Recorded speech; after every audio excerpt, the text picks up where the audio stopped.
SP cantt investigation captain Ali Bin Tarak की crime meeting में तमाम इंचार्ज इन्वेस्टिगेशंस की शिरकत। डिवीज़न की कारकर्दगी का जायज़ा लिया गया। कत्ल, डकैती और दीगर मुकदमात में मतलूब मुल्ज़मान को फौरी गिरफ्तार किया जाएगा।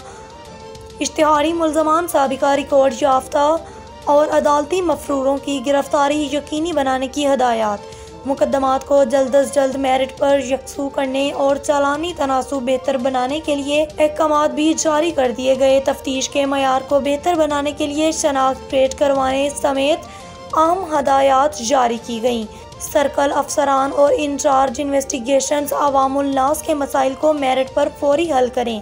तफ्तीशी अफसरान पेशावराना सलाहियतों को बरोए कार लाते हुए मेरिट पर मुकदमात की तफ्तीश जल्द अज जल्द मुकम्मल करें।